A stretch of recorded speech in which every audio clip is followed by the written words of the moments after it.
9 p.m. My husband, his hands covered in grease, was dismantling the chicken he had slow-cooked for me over 4 hours. The phone rang, and I casually put it on speaker for him. "Teacher." A timid female voice came through the phone. My heart suddenly tightened. "Hello, everyone. Welcome to my channel. Subscribe us to read wonderful novels every day." Now the story begins. I silently helped Joseph hold the phone. He responded indifferently. "What is it?" Still holding the chicken. They didn't forget to tear off a few of the tenderest shreds and bring them to my lips. "Should I still come to your office at the scheduled time tomorrow?" "Yes." Perhaps finding the girl too talkative, Joseph impatiently removed his gloves and took the phone off speaker. He frowned and said, "Don't contact me after work in the future. I spend my personal time with my family." After hanging up, he put his arm around me and led me back to the restaurant. As I watched him arrange the dishes, I couldn't help but ask, who was that just now?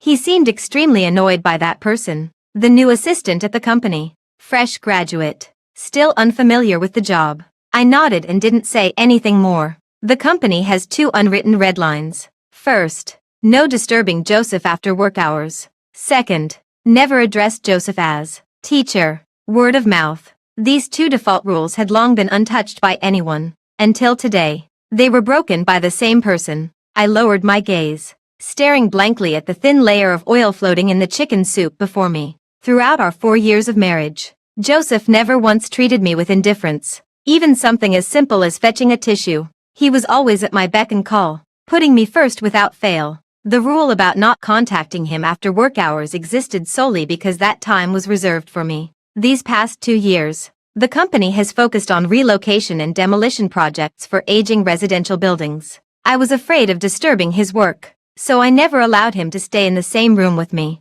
When he worked in the study, I would hide in the bedroom to read. Usually, within just 20 minutes, he would gently push the door open, leaning against the doorframe and looking at me with a pitiful expression. "Laura, I haven't seen you all day. How can you bear to leave me all alone?" Last year on his birthday, I went to his company to surprise him. Unexpectedly, while trying to avoid a drunk driver, I crashed into a frozen river. Joseph went crazy, pushing through the crowd and jumping into the water to search for me. His hands were torn and bloody from the ice, and he searched for me in the sub-zero river for over 2 hours. I had long been rescued and taken to the hospital, while he spent 3 days in the ICU due to hypothermia and was left with joint problems. Incident after incident. Similar stories could be recounted for days and nights without end. It is precisely because of these things that I have never doubted Joseph's love for Laura. For thousands of days and nights, he truly lived up to the wedding vows, loving me as steadfastly as at first,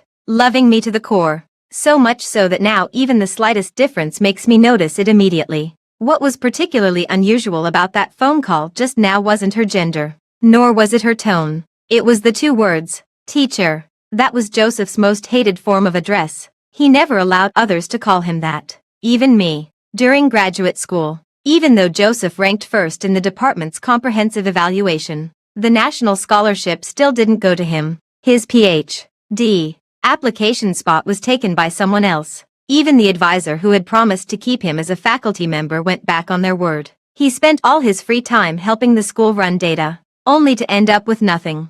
Joseph said it was nothing. The hardest part was studying for over a decade, yet not even being able to afford his parents' joint burial upon graduation. Back then, I gave up my school retention spot for him. Later, when his paper authorship was snatched away, he was deemed unqualified for promotion, and he had to drink day and night just to secure projects. I appeared just in time to introduce him to my uncle's company. He climbed desperately to reach his current position. I still remember the expression on his face when he said he hated the word teacher the most. To him, it symbolized all his humiliation, failures, and exploitation. So no matter how intimate we were, I never called him that. But just now, that woman's voice called him so naturally. Joseph replied casually, "It seems he stopped caring long ago. Or is his special treatment reserved only for certain people?" It makes me look like a clown, desperately trying to defend him out of unrequited affection. Suspicion crept into my heart,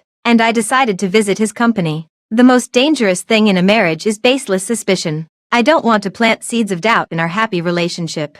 I haven't been here many times, so the receptionist doesn't recognize me. I dialed Joseph's secretary. Kim hurried down with 2 employees to greet me. "Madam, why didn't you notify me to pick you up?"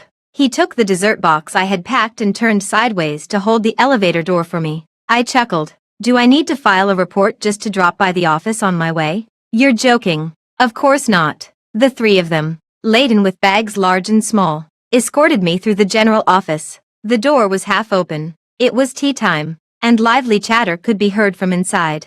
I paused slightly in my steps and casually asked about Joseph's new assistant. "Has this year's new employee training started yet?" "It started last month." "How many assistants have been hired?" Kim thought for a moment. "Only 1 girl, a graduate from H University, with strong overall abilities. Mr. Joseph suggested that with proper training, she could be transferred to the secretariat." I lowered my gaze and calmed myself. This matches exactly what Joseph said. Could she really be the person involved? The door behind me suddenly swung open, and a group of young, beautiful girls emerged, surrounding someone. "Jennifer, you're so lucky. Mr. Joseph didn't even deduct your salary." "Yeah, you have no idea how scared we were that day. I was so scared I skipped lunch. But now I suddenly feel like having hot pot. Hee hee. I want some too." The slightly youthful face in the middle blushed and cooed. "Good sisters, spare me." The sound abruptly stopped when they saw me. A few girls who were familiar with me immediately gathered around.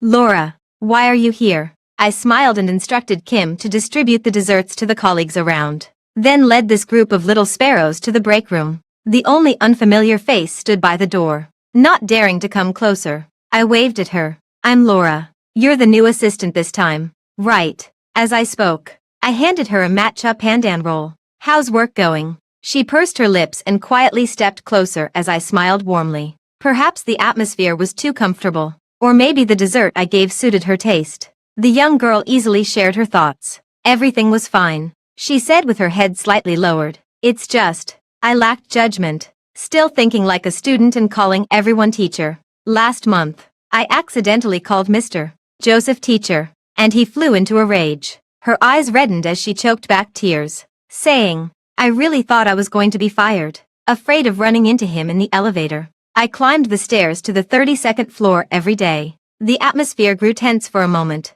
The girls exchanged glances, sneaking looks at my expression. I remained silent for a few seconds, then stood up and bent down to meet the new assistant's gaze. "Let me apologize for Joseph." "Okay." Her eyes widened, and tears fell with a plop. I could imagine Joseph's angry expression. He has always maintained a cold and distant image at the company. Not to mention this time it touched his sensitive spot. How could a young girl fresh out of school possibly handle this? "It's not your fault for not knowing.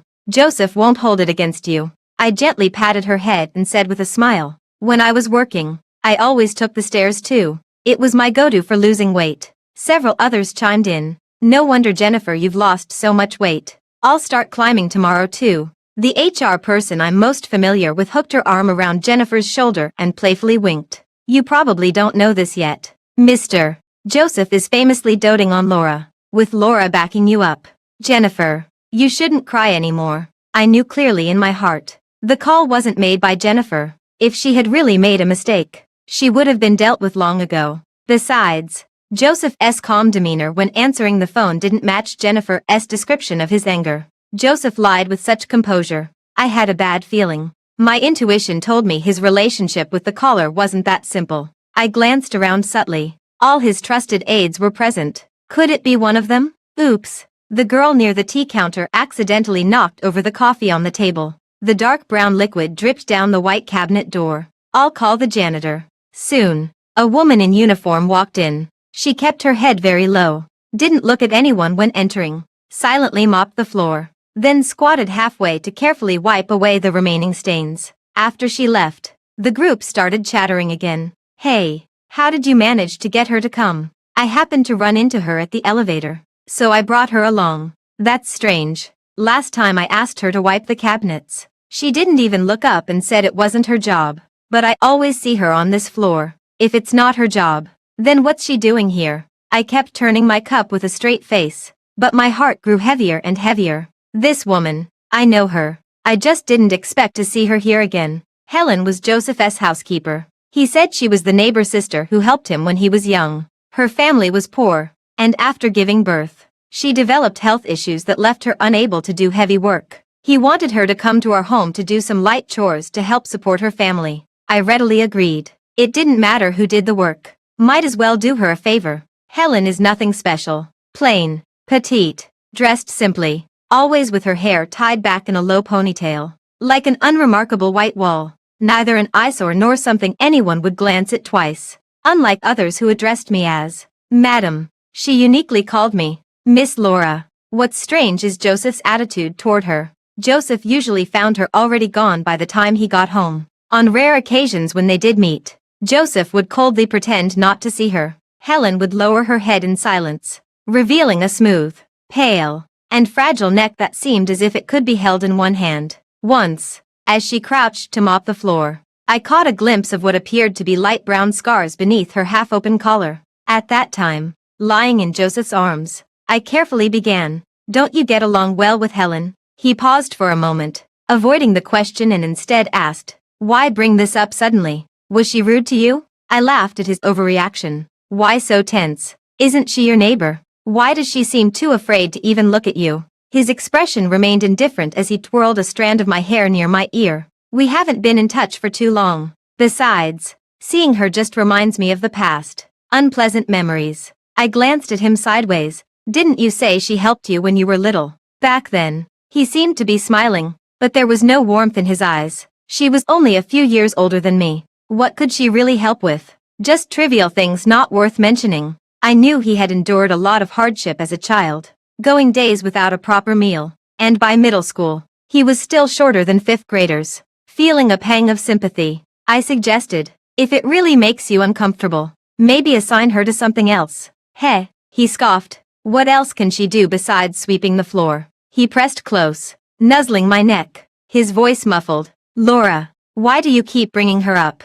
I miss you so much." I laughed and coaxed him. Later, I discovered that Helen always entered the master bedroom to clean without permission. Joseph has a strong sense of territoriality and has always personally taken care of the master bedroom. I reminded her twice, and she responded softly in acknowledgement. Yet every time I return from a business trip, the bed sheets creases, the angle of the carpet, even the arrangement in the walk-in closet have been subtly altered. Meanwhile, the housekeeper privately told me that Helen seems to be pregnant. I plan to arrange for her to take maternity leave. Before I could make the suggestion, Joseph fired her first. When I asked for the reason, his face showed no emotion. Coldly, "What's the point of keeping someone who doesn't follow the rules?" I sent her away somewhere else. Turns out, he had arranged for her to join the company. Because of my unannounced visit, Joseph left work an hour early, saying he wanted to take me to try the new fusion cuisine that had just opened in the suburbs. I leaned against the car window,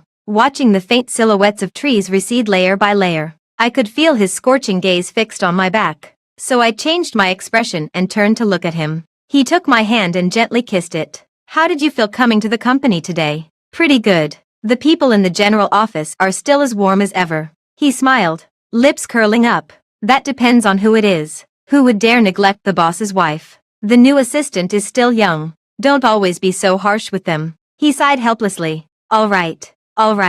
I'll pay salaries to support a bunch of ancestors." Then, with another amused glance at me, he added, "You're so gentle. The more you visit, the more I end up looking like the big villain." I lowered my head and smiled faintly, paused for a moment, then spoke again. "Today, I saw Helen." Joseph glanced at the rearview mirror and responded with a calm, "Did she contact you?" I turned my face to look at him. "A while ago," he said, holding the steering wheel with one hand, his tone indifferent. "She said the money from before was scammed, and she couldn't hold on any longer." The car turned a corner. He added, "I remember you told me to be lenient with her, so I had Kim assign her an easy job."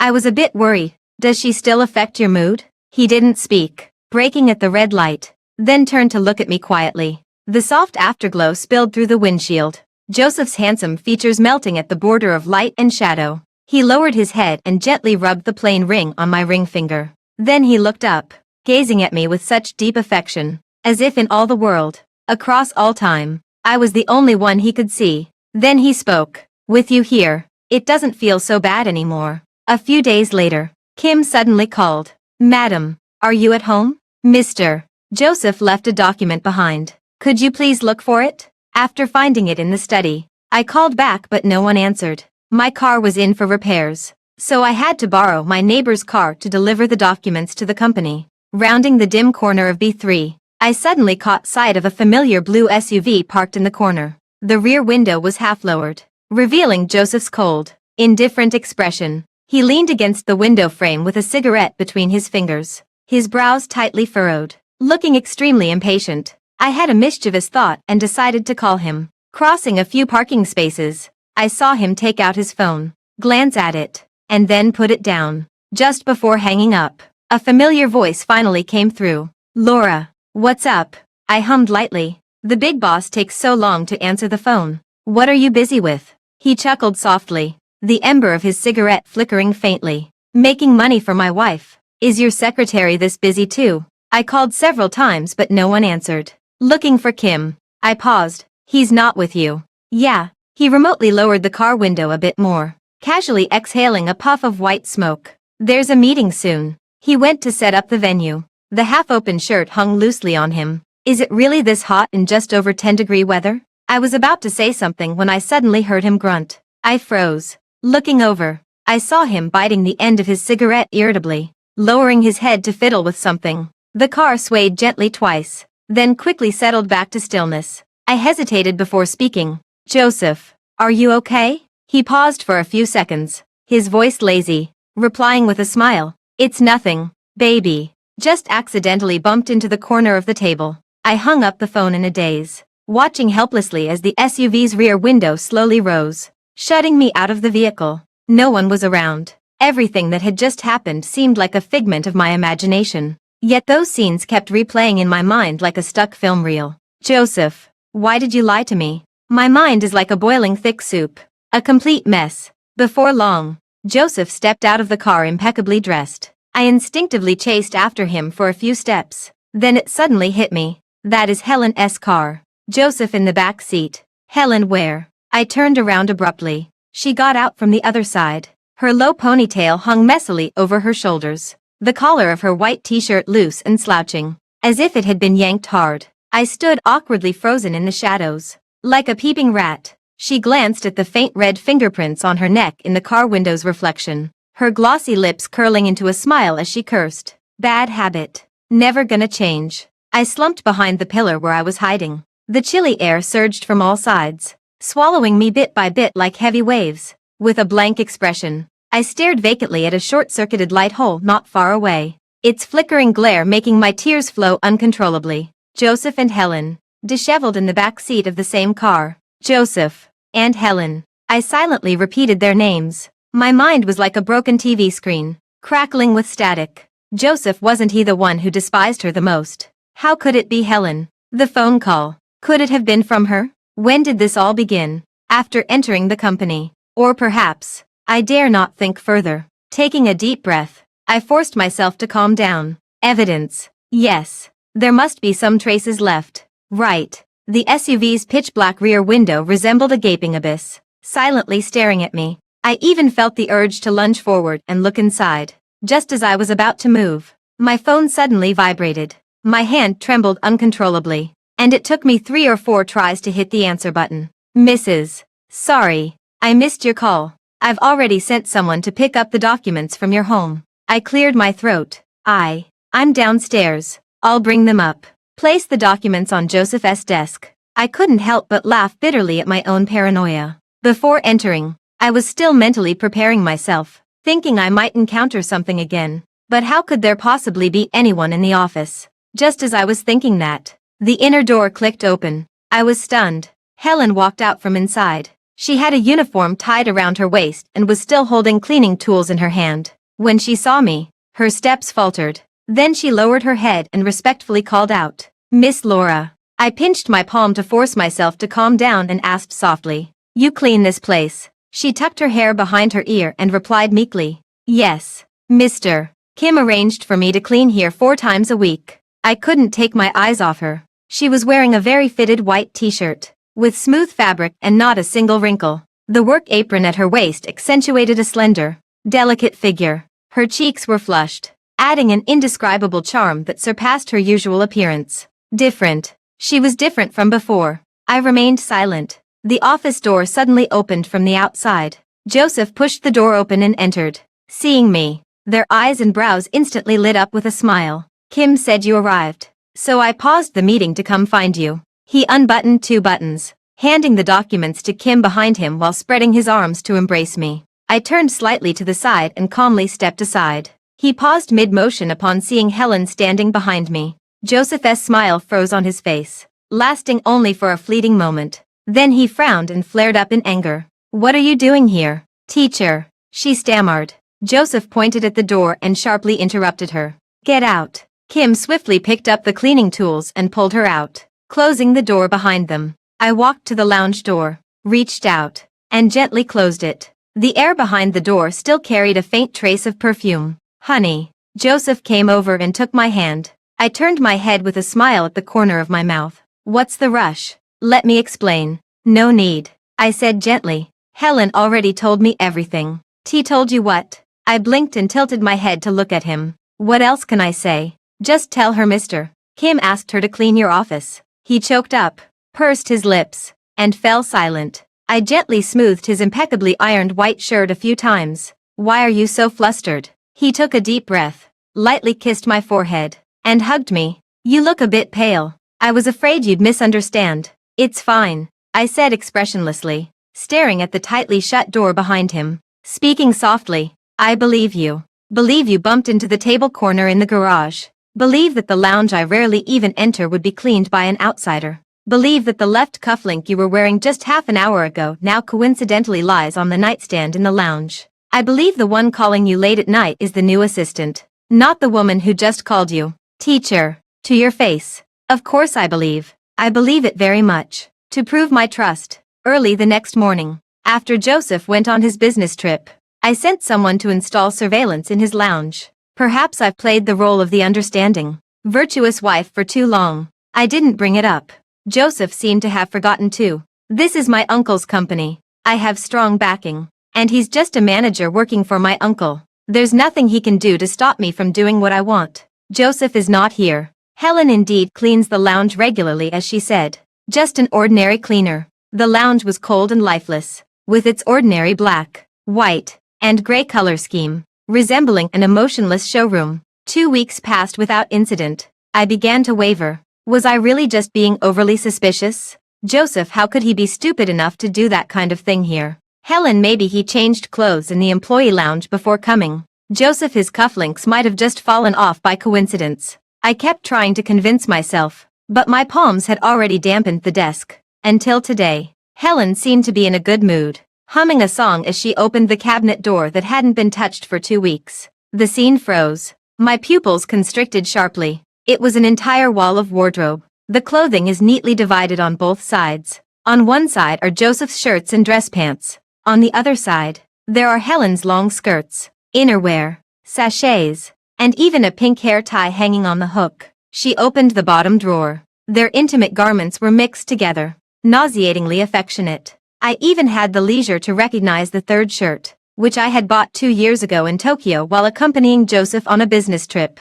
He said it was lost, so I had someone order a new one at a high price. Turns out he kept one at home and another outside. Helen changed into new silk bedding and took apart another pillow to place on the pillow position by the door. My vision was growing dark in patches. It turned out to be the same soothing pillow I had bought for Joseph at home. My premonition grew stronger and stronger. Helen, this kind of display seems like welcoming someone back. I closed my eyes, fingertips numb, finally unable to hold back. Trembling hands dialed Joseph's number. The next second, the familiar ringtone echoed from the surveillance footage. Joseph, who had texted me just 2 hours ago saying he wouldn't be back until tomorrow. Joseph appeared in the surveillance footage. Honey, what's wrong? I took a deep breath, trying to steady my voice. Where are you? I stared at the screen. Joseph warningly pointed at Helen, who was attempting to approach him. Yet a gentle smile surfaced on his face. I'm still in City R. There's another meeting in half an hour.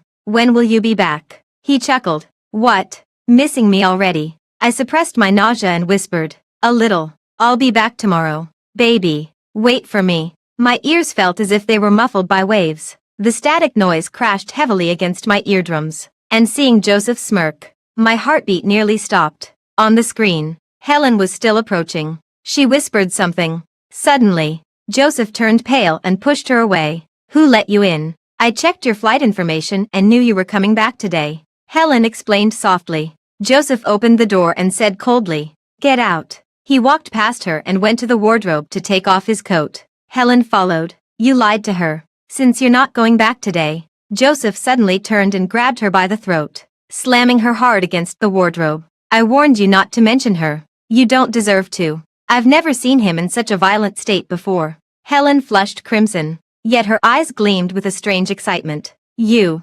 Last time. Didn't you enjoy it very much? Whatever you couldn't bear to do to her, I can." Her eyes were fixed intently on Joseph, showing no trace of the fear of impending death. Her trembling hands moved closer again, fingers slowly sliding downward. Joseph violently threw her to the ground, pulled the belt from his waist, and raised it high. The image blurred and shook, accompanied by dull thuds. The rain outside the window grew heavier. The balcony window was left open, and raindrops pattered noisily against the glass, drowning out the increasingly intense gasps and low, furious growls. Helen suddenly looked up, her gaze locking precisely onto the camera. She curled her lips into a smile, staring back at me through the screen. I suddenly came to my senses, wiping away my tears expressionlessly. Did she think I would break down? Humph. I grabbed my phone and copied the surveillance footage. Taking the car keys, I walked out the door. 2 months ago, an unknown number started sending me text messages repeatedly.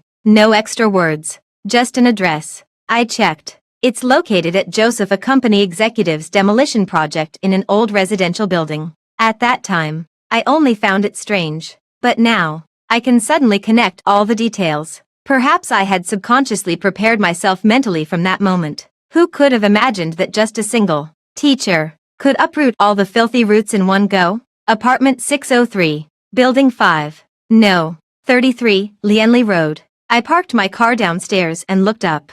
This cluster of buildings was dilapidated and filthy. The rain poured down, unable to wash away the filth on the ground. It's indeed a perfect place for a quick fling. The hallway had no lights, and even the steps were so greasy you couldn't set foot on them. I walked slowly. The owner of room 603 had long grown impatient, leaving the door wide open just waiting for this guest who was 3 hours late. Helen wore light clothing as she sat on the tattered sofa in the living room, drying her hair. She lazily spoke. "Miss Laura, won't you come in and sit for a while?" I stood at the doorway, scanning the room without courtesy. Mottled, foul-smelling, and devoid of light, just like herself. "What's the matter?" The rich lady looks down on our slum house. I crossed my arms and remained silent, watching her quietly. She walked around the living room, saying, "Joseph gave me $300,000 to buy this house. Once the demolition is completed this year, I'll net $6 million. Oh. Is that your marital property?"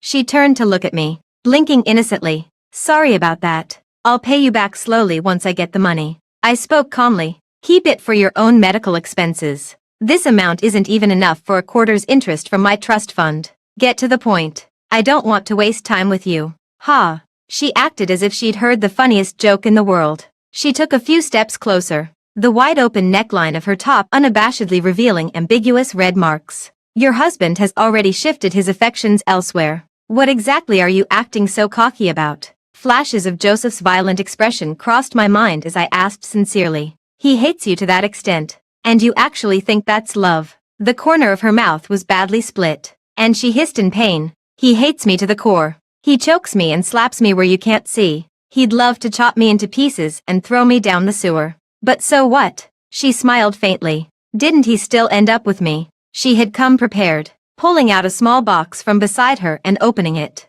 Inside lay an assortment of peculiar trinkets. Pointing at them, she boasted as if displaying trophies. These nails and rings were all Joseph's gifts. And this. She straightened her upper body, the thin fabric faintly revealing the raised metal embellishments beneath. She stared fixedly into my eyes, curling her lips as she whispered, "He has no idea how much he likes it. Our first time was when you were on a business trip to London. That night he got drunk, and I stayed to take care of him. He acted like I wasn't even there, huddled at the foot of the bed video calling you. What a shame. The time difference meant you didn't pick up.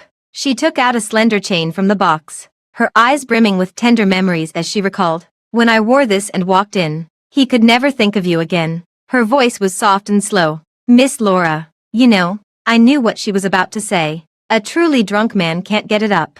In other words, they started much earlier than I had thought. I always believed she was just a nanny with poor boundaries. Going in and out of the master bedroom was merely impolite. Only now do I realize that those unintentional traces were actually real. I lower my gaze to the box and slowly pull out an ultrasound scan report. Helen smiles even more brightly. Talking with someone smart is so effortless. You always know exactly what I most want to show you. She adopts a gentle expression, softly touching her abdomen. We had a child. The date on the ultrasound was June 2 years ago. At that time, Joseph and I had just celebrated our second wedding anniversary. Still deeply immersed in the honeymoon phase, Joseph loved me so fiercely he'd have torn his heart out for me. Little did I know he'd already fathered a child with someone else at that time. My expression remained calm, but I bit my tongue so hard it bled. The metallic taste of blood rushed up my nose, stinging my eyes and making my heart ache dully. I dug my nails into my palms with all my might,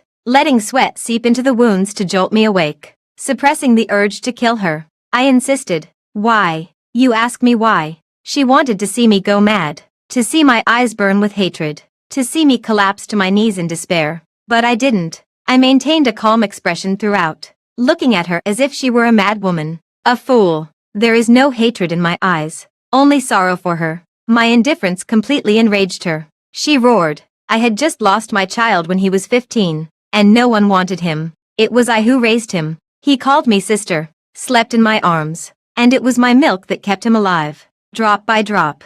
Her eyes were wide with fury as she pounded on the iron door with earth-shaking force. How could he love you? He loves me. He's loved me from the very beginning. I was here first. You're just a third wheel who barged in later. Laura, how dare you compete with me? Wet hair clung to her ghastly face as water droplets trickled down her neck. Under the dim yellow light, the continuously dripping water resembled flowing blood. She stepped closer to me, her face drawing nearer and nearer. TCH. So what if he's madly in love with you? Guess what? Do you think he remembers me when he's in your bed? I stepped back expressionlessly. Unexpectedly, I raised my hand and pushed. Helen didn't notice and fell heavily down the stairs. She lay moaning on the 5th floor landing. The bodyguards downstairs rushed up and pinned her down. I turned on my flashlight and walked down step by step. The aperture drifted slowly, like a cold eye, closing in on her disheveled figure. Helen never expected it to turn out like this. She evaded the bodyguard's grasp, dragging her twisted leg as she wriggled through the filthy, blackened water, trying to crawl into a corner. I raised my phone, its cold light enveloping her. Nowhere left to hide. I looked down at her from above. Her calf was twisted at a bizarre angle. I clicked my tongue in dissatisfaction. The flashlight beam shone directly into her eyes. She squinted, reaching for my pant leg with her grimy hand. I bent down, pressed my foot against her face, and asked her gently, "What on earth gave you the illusion that I'm a gentle and reasonable person?" She trembled. "What makes you think I'd just take your insults and abuse without fighting back?" I gripped her chin, my nails digging deep into the split corner of her mouth. "Have I been too kind to you? Making you forget? Without me, Joseph is nothing." I gave her a once-over and sneered. "And you? What the hell are you?" Her face was shoved into the filthy water, choking and coughing violently as she frantically slapped the ground, trying to break free. I withdrew my foot, my tone light and airy. "Weren't you so fond of him?" I chuckled lightly. "Then I'll give it to you." Before heading downstairs, I glanced at her struggling figure and took another look around the peeling walls and the dim, dilapidated hallway. No wonder, I sighed. People living in a place like this wouldn't have seen anything decent. The wind blew in through the broken window, carrying the musty stench of decay. Helen was sobbing and cursing at me from behind. I took out my phone. The screen lit up with Joseph's message from half an hour ago. Image. "Honey, do you like it? I've been waiting so long for this ruby at the auction. How about I have it made into earrings for you?" I quietly scrolled through our chat history. Everything I like to eat, habits I have, things I want to buy, or even just glanced at a few times. Joseph knows them all. Last week, despite his back-to-back business trips, he still sent me a message in the early hours. "Laura, your period is due in these couple of days. There's a salt bag I bought on the nightstand. Don't touch cold water." Of course I know. The reason he rushed back today wasn't because of Helen. It's to celebrate my birthday with me tomorrow. Helen was just a passing distraction. I inexplicably started laughing. He spoke of loving me so much, still tacitly allowing Helen to climb into his bed time and again. I sent him my location. Thank you. As a return gift. This house is yours to keep as your wedding home. I had the butler move the belongings into an unused single-level apartment, originally prepared for our future child. Now, there's no need anymore. After I sent that message, the typing indicator at the top of the page kept flashing. The decisive business tycoon Mr. Joseph. What flowery words could he possibly come up with this time? I didn't have the patience to wait, so I decisively blocked and deleted him. But I still underestimated him. In less than 2 hours, he appeared outside the door. I stared at the door monitor without speaking. He was still wearing the same outfit from the lounge, drenched from head to toe, hanging his head like a stray dog. He hesitantly raised his hand, pausing before the doorbell. Suddenly, he slapped himself several times. His profile tensed, the slap marks vivid red, making his pallid, haggard face appear as if he'd already died once. The display screen outside the door lit up.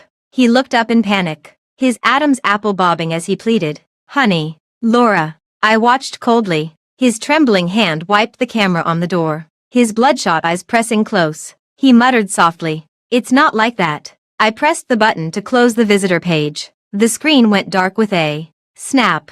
Joseph collapsed weakly to the ground, curled up, and stopped moving. I used the service elevator to come and go. For an entire month, Joseph stood guard at the door every day. Leave when work starts. Come back when it's over. Like a loyal dog. I've had security throw him out a few times. But he lingers, claiming to be the homeowner. No one can do anything about it. Today, I finally received the divorce agreement drafted by the lawyer. I sat in the living room until late at night and opened the front door. Joseph had fallen asleep with his head tilted against the wall. I threw the agreement in his face. His eyes snapped open. The way he looked at me was like a dog spotting a meaty bone. With dark circles under his eyes, he lunged forward to grab my hand. Laura. He was terribly thin, his hands bony and gaunt. The overcoat was custom made for him by me. It fit well at the time, but now hung on him like a tattered rag. Listen to my explanation. The room was unlit, making the video playing on the large television screen particularly conspicuous. At first glance, his face suddenly changed. He turned to block me, his lips trembling as he struggled to speak. "Don't look. Don't look." The sound from the video grew louder and louder. Like an enraged beast, he grabbed a vase from the side table and hurled it. With a few crackling sounds, the TV screen went black. Moonlight spilled across the floor through the floor-to-ceiling windows, the desolate atmosphere making Joseph look even more like a vengeful ghost. He glanced down at the documents clutched in his hand, his expression suddenly turning sorrowful. "I won't get a divorce. Laura, you can't be this cruel." I laughed in extreme anger. "I truly didn't know you could be this shameless." He panted heavily, like a broken bellows. Staggering a few steps, he leaned against the wall to sit down, then looked up at me with profound distance in his gaze. How old was I then? My parents went to work and had a younger brother, leaving me as a wild child no one wanted. I collected scrap to sell, got cheated out of my money, and was so hungry I had to steal moldy noodles from a neighbor's house. Helen was the village's madwoman, said to have been sold into prostitution and given birth to a stillborn. She caught me stealing rice and said if I didn't obey, she wouldn't let me go to school. He said it like a joke. "Laura, you wouldn't understand. For people like us, school is the only way out." She forced me to. I was afraid of her then, but I had to go to school. But it was all worth it. If I hadn't clung to schooling, I wouldn't have met you. You're the only light in my miserable life. You're so bright. I didn't dare taint you. Who would have thought the light would embrace me itself? He gazed at me obsessively. I couldn't listen anymore and interrupted him. "So she's forcing you now too." He paused, coming to his senses. When she came to me again, I realized how small and frail the woman I used to fear actually was. So thin I could strangle her with one hand. I couldn't control the urge to unleash all my violence on her. But I couldn't. "I still have you. I have a life I never even dared to dream of before." Helen groveled at my feet, and hitting and cursing her gave me an unprecedented sense of release. "I think I'm sick, and I didn't want to scare you. So I've already seen a doctor." I pressed further. "Did you sleep with her in our bed?" He hesitated. "Only once. I was drunk. She was bad-mouthing you. And I vaguely remember choking her. But I don't know how it turned into that. It really was only once. Got her pregnant in one go. No. Laura. No. He spoke awkwardly. I wore something. I closed my eyes. The hard-maintained composure finally shattered.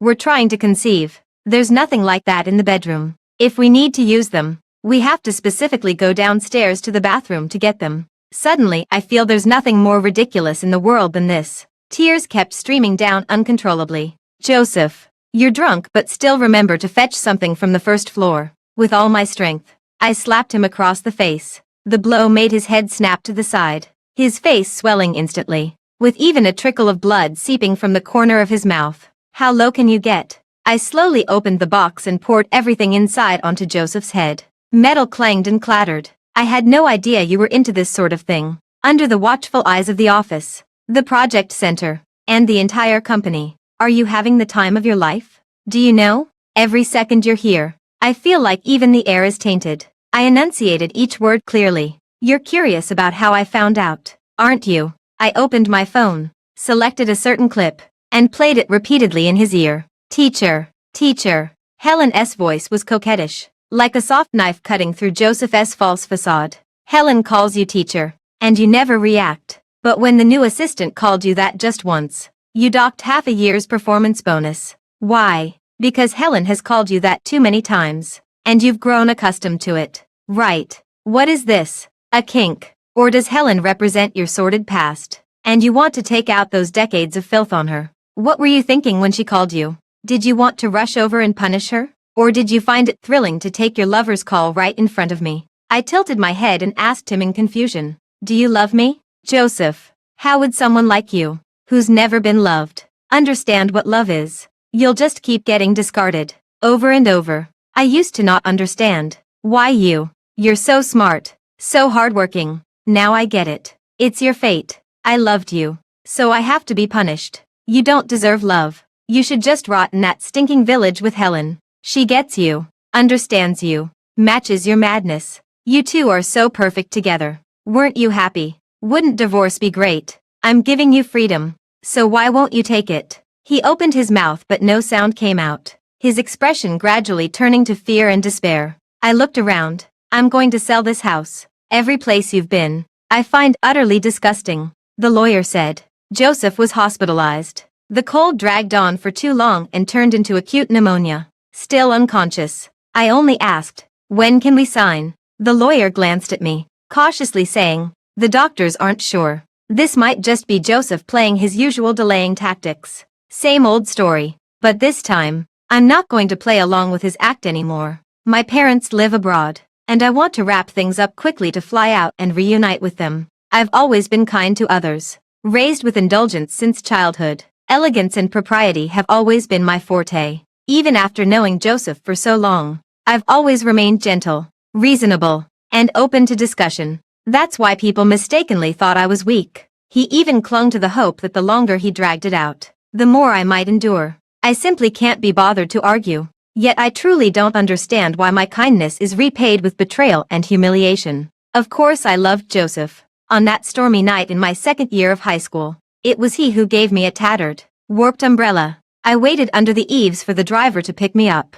The boy glanced a few times at my pale, sweat-drenched face, shoved the umbrella into my hand, and without a word, dashed into the pitch-black curtain of rain with his tattered, corner-worn backpack. I just thought he was interesting. Later, we reunited in college. The thermos I left by the dormitory door was always mysteriously filled with hot water. He recognized me but didn't approach. Just worked very, very hard at studying. Minored in my major. Joined the clubs I was in. Always silently sat in the back watching me. Handsome and outstanding. Like a solitary crane. After marriage, he respected, loved, and doted on me, taking care of everything for me with great consideration. If it weren't for this incident, I truly wouldn't have believed Joseph was this kind of person. What was the purpose of pretending by my side for 8 years? Ever since we got together, all the assets have been under my name. Joseph only holds 4% of the shares in my uncle's company as a shareholder. I really don't understand. Maybe he truly loves me. He just loves himself more. I accept the fleeting nature of sincerity. I won't hate him. I'm still young. I want to completely erase Joseph from my life. These days, I've been discussing with my uncle about buying back Joseph's shares. Helen sent a message from a new phone number, saying she has something that could threaten the company's stock price. There's only one condition. I must meet her in person. I didn't want to deal with her at all. It's nothing more than Joseph and her scandal. After breaking up with Joseph, her mental state became increasingly unstable. She harassed me non-stop, hid under Joseph's hospital bed, and even stalked Kim to their doorstep. I've called the police several times, but it's had little effect. Even as a child when she bullied Joseph, she wasn't normal. Joseph knew perfectly well that Helen just hated him. Why did her own child die while Joseph, this unwanted one, gets to live well? That evening, Helen was beaten by security guards after unfurling a banner at the company entrance. To avoid further trouble, I went with bodyguards to the old residential building she had designated. She stood atop the demolition site, broken concrete slabs and exposed steel bars behind her, the wind howling all around. I tightened my trench coat and stood at a distance, locking eyes with her. Her previous appearance could be described as ordinary. Now it can only be called ugly. Her cheekbones were high, her lips chapped and bleeding, her face deathly pale. She stared at me. Joseph left me. Are you happy now? I don't understand. I divorced him to give you a chance. Instead of going to him, you came to me. What are you trying to say? She shouted hoarsely. Laura, it was you who terminated this project, taking my house and my money. I sneered. This is a government project. How could I possibly have that much power? I simply had someone check Helen's property purchase contract, and the timing didn't meet the compensation requirements. Besides, wasn't it you who said you wanted to repay the money? Even if I distribute the 300,000 as bonuses, you'd still get a few thousand. Oh, sorry. I forgot you're no longer a company employee. Her face contorted, her frail figure almost lifted by the wind. You have everything. Why must you take what's mine? I only want Joseph. Why won't you even give me that? He loves you so much. Put all his assets under your name. Wouldn't even let you shed a tear. What more do you want? Pretending not to know would make everyone happy. Why must you divorce him? It's all your fault. You forced him to cut ties with me, made me lose my home and my job. All of this is because of you. I crossed my arms and calmly looked at her. Actually, the ultrasound report wasn't your child's, was it? She suddenly stopped short. You had just been discharged from the hospital then. Joseph was on a business trip abroad. There was no chance for you two to meet. You just wanted to provoke me. She gritted her teeth, her lips trembling too much to speak. How could you hate me? Helen, he was the one who slept with you. And he was the one who broke up with you. You're just unwilling to accept it. Jealous of me, yet unwilling to let Joseph off easy. If you hadn't deliberately put on a show, perhaps your illicit affair could have lasted a bit longer. My voice was as light as a sigh. This is the karma for being the other woman. What can I do? The sound of chaotic footsteps came from behind. I turned around abruptly. Kim was helping a gaunt figure upstairs. Joseph. How could he be here? I didn't receive any news about him waking up. He looked pale, stopping every few steps as if struggling to catch his breath. He noticed me looking at him and the corner of his mouth curved up slightly. Laura. Before he could finish, Helen moved. Her expression was frenzied, her eyes bloodshot, as she pulled out a solid steel bar from behind her and charged at me. You bitch. You're the one who deserves to die the most. All I saw was a flash of silver before being shoved aside with great force. Joseph stood hunched over in my place, a long steel rod piercing through his abdomen. He turned his head, his face eerily calm. Honey, I love you. Then, the body collapsed like a sheet of paper. Kim rushed forward, shoving aside the screaming Helen, who was covering her ears. The rooftop had long been neglected, its wooden railing already rotten. The next moment, Helen drifted down like a snowflake lifted by the wind, landing gently below. Amid the ringing in my ears, I seemed to hear her scream shatter in the air, hitting the ground without an echo. I collapsed on the ground, staring at Joseph in the pool of blood, forgetting to breathe. Joseph was admitted to the ICU. The doctor said the rebar missed vital organs, but pneumonia worsened, causing complications. I stood outside the glass window, watching him covered in tubes, his pallor almost translucent. I didn't know how to react. Too many unexpected things happened this day. Kim draped a coat over my shoulders and quietly stayed by my side. I gazed into the void, as if talking to myself. When did you get to know Helen? The person beside me froze. I knew he understood. From discovering the problem to uncovering the truth, everything went suspiciously smoothly, as if someone behind me is guiding me to discover. A few days ago, as I reviewed the entire process, I realized the biggest turning point occurred when Kim asked me to retrieve that file. He had long been part of the game, paving the way for me, step by step leading me to open Pandora's box. I went through his resume and found it comparable to Joseph's, lacking in nothing. With such achievements, yet willing to remain just a secretary. I don't believe it. Kim rubbed his temples and spoke in a low voice. Helen was my sister's neighbor. She was efficient at her work, and during my sister's early pregnancy, she always lent a hand to take care of her. But who would have thought? One day she actually pushed my sister down the stairs. The baby was lost, and the doctor said my sister could never get pregnant again. He clenched his fists, his eyes slightly red. Helen walked away scot-free with just a mental health certificate. How is that fair? Heaven has eyes. Joseph asked me to arrange a job for Helen, and my blood ran cold. I wanted to kill that bitch right then and there. Kim looked up at me, his voice turning cold. Joseph doesn't deserve and can't hold this position. Both of them will pay the price. I looked at him without speaking, using my hand to exact revenge, yet keeping my hands clean of blood. Kim's mind is unusually meticulous. Joseph probably never expected the wolf to be someone by his side. As far as I know, Joseph has been good to you. Kim remained silent for a moment before nodding. Yes, Mr. Joseph values me, and I'm grateful to him. But I always remember the company is yours. Joseph has regained consciousness, but still can't react much. I went in to see him. He looked at me weakly, wearing an oxygen mask. Helen is dead.